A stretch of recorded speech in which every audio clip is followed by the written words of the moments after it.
ನಾನು doctor G Parameshwar ಅವರನ್ನು ಉಪಮುಖ್ಯಮಂತ್ರಿಗಳಾಗಿ ಅಧಿಕಾರದ ಹಾಗೂ ಗೌಪ್ಯತಾ ಪ್ರಮಾಣ ವಚನವನ್ನು ಸ್ವೀಕರಿಸಲು ಆಹ್ವಾನಿಸುತ್ತೇನೆ.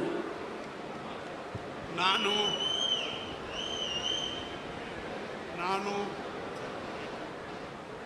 ಡಾಕ್ಟರ್ ಜಿ ಪರಮೇಶ್ವರ ಎಂಬ ಹೆಸರಿನ ನಾನು ಕಾನೂನಿನ ಮೂಲಕ ಸ್ಥಾಪಿತವಾದ ಭಾರತದ ಸಂವಿಧಾನದ ವಿಷಯದಲ್ಲಿ ನಿಜವಾದ ಶ್ರದ್ಧೆ ಮತ್ತು ನಿಷ್ಠೆಯನ್ನು ಹೊಂದಿರುತ್ತೇನೆಂದು, ನಾನು ಭಾರತದ ಸಾರ್ವಭೌಮತ್ವವನ್ನು ಮತ್ತು ಅಖಂಡತೆಯನ್ನು ಎತ್ತಿ ಹಿಡಿಯುತ್ತೇನೆಂದು ಮತ್ತು ಕರ್ನಾಟಕ ರಾಜ್ಯದ ಉಪಮುಖ್ಯಮಂತ್ರಿಯಾಗಿ ನನ್ನ ಕರ್ತವ್ಯಗಳನ್ನು ಶ್ರದ್ಧಾಪೂರ್ವಕವಾಗಿ ಮತ್ತು ಅಂತಃಕರಣಪೂರ್ವಕವಾಗಿ ನಿರ್ವಹಿಸುತ್ತೇನೆಂದು ಭಯ ಅಥವಾ ಪಕ್ಷಪಾತವಿಲ್ಲದೆ, ರಾಗದ್ವೇಷವಿಲ್ಲದೆ ಎಲ್ಲ ಬಗೆಯ ಜನರಿಗೆ ಸಂವಿಧಾನಕ್ಕೆ ಮತ್ತು ಕಾನೂನಿಗೆ ಅನುಸಾರವಾಗಿ ನ್ಯಾಯವಾದುದನ್ನೇ ಮಾಡುತ್ತೇನೆಂದು ಡಾಕ್ಟರ್ ಅಂಬೇಡ್ಕರ್ ಅವರ ಮೇಲೆ ಪ್ರಮಾಣ ಮಾಡುತ್ತೇನೆ.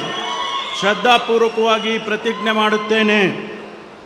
ನಾನು ಡಾಕ್ಟರ್ ಜಿ ಪರಮೇಶ್ವರ ಎಂಬ ಹೆಸರಿನ ನಾನು ಕರ್ನಾಟಕ ರಾಜ್ಯದ ಉಪಮುಖ್ಯಮಂತ್ರಿಯಾಗಿ ನನ್ನ ಪರ್ಯಾಲೋಚನೆಗೆ ತರಲಾಗುವ ಅಥವಾ ನನಗೆ ತಿಳಿದು ಬರುವ ಯಾವುದೇ ವಿಷಯವನ್ನು ರಾಜ್ಯದ ಉಪಮುಖ್ಯಮಂತ್ರಿಯಾಗಿ ನನ್ನ ಕರ್ತವ್ಯಗಳ ಯುಕ್ತ ನಿರ್ವಹಣೆಗೆ ಅಗತ್ಯವಾಗಬಹುದಾದ ಸಂದರ್ಭದಲ್ಲದೆ ಅನ್ಯಥಾ ಯಾರೇ ವ್ಯಕ್ತಿಗೆ ಅಥವಾ ವ್ಯಕ್ತಿಗಳಿಗೆ ಪ್ರತ್ಯಕ್ಷವಾಗಿ ಅಥವಾ ಪರೋಕ್ಷವಾಗಿ ತಿಳಿಸುವುದಿಲ್ಲ ಅಥವಾ ಬಹಿರಂಗಪಡಿಸುವುದಿಲ್ಲ ಎಂದು ಡಾಕ್ಟರ್ ಅಂಬೇಡ್ಕರ್ ಅವರ ಹೆಸರಿನಲ್ಲಿ ಪ್ರಮಾಣ ಮಾಡುತ್ತೇನೆ.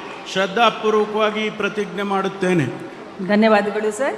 ಮಾನ್ಯ ಉಪಮುಖ್ಯಮಂತ್ರಿಗಳು ಈಗ ಪ್ರಮಾಣ ವಚನ ಸಹಿಯನ್ನು ಮಾಡಲಿದ್ದಾರೆ.